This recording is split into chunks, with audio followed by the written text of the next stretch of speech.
Guys, panoorin nyo to. Tuna pa. Paano gumawa ng tuna pie? Pang merienda. So, una, isang century tuna.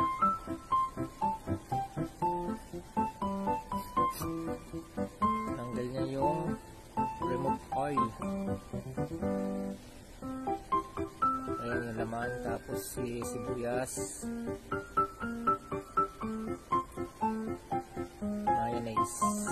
Mayonnaise.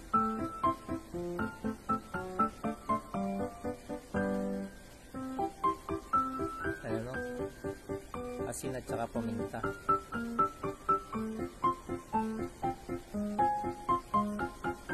Haluin na mabuti.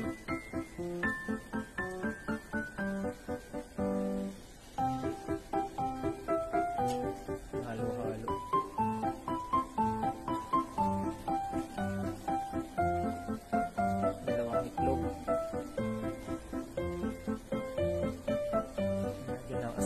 Tapos yun,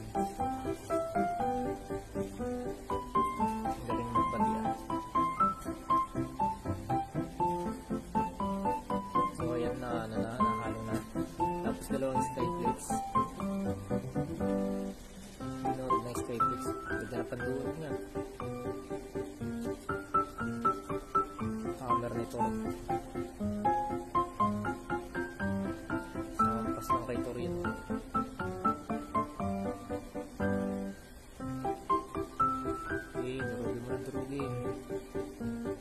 Durog talaga. Ngayon, the best na pampulutan din.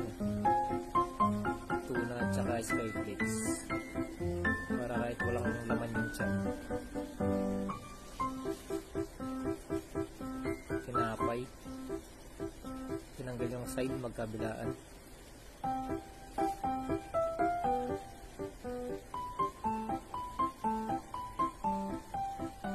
So, ganun pala yun.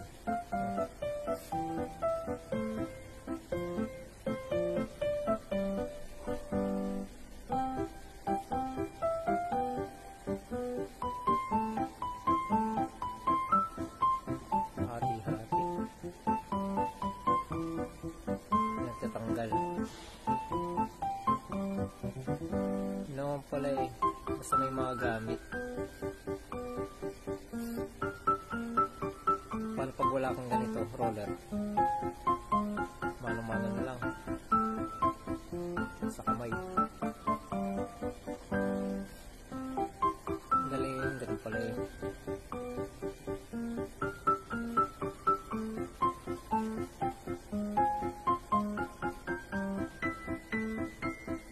Padiin na. Manipis talaga para papel.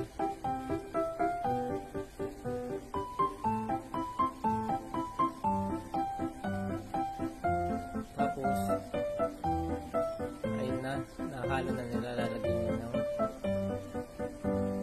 laman.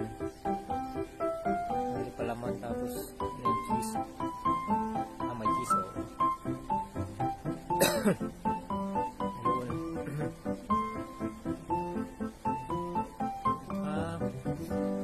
Para hindi lumabas yung laman, parang seal, nakasilip siya na ano. Ganun pala yun. Lalagyan niya lahat.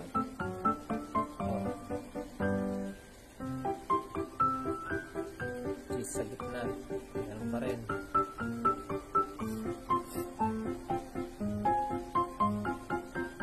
Sarap na ito pang merienda.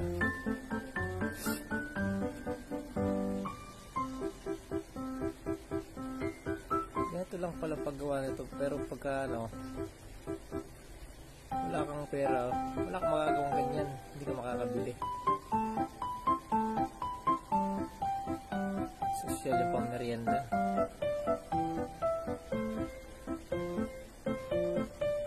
Sulit. Hindi natin malapag naman na luto na to.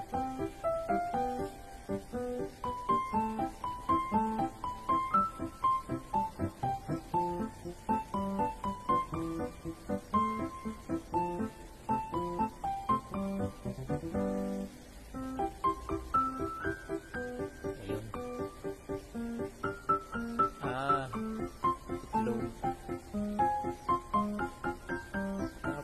Skyflakes.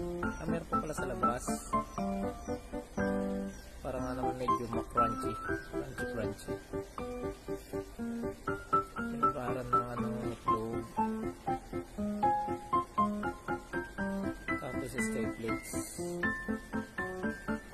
Ganun ulit yun. Siyempre, mantika. Maraming mantika para lahat maluluto. Mababaw lang daw yung apoy.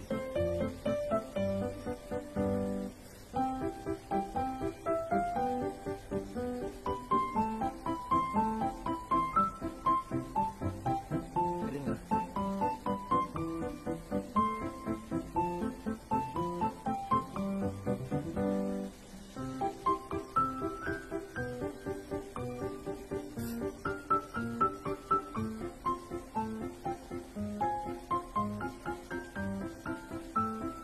Yun, tapos na.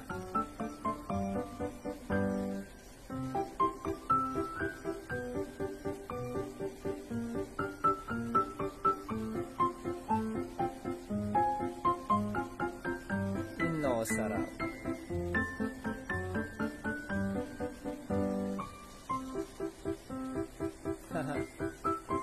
Galing. Super yum.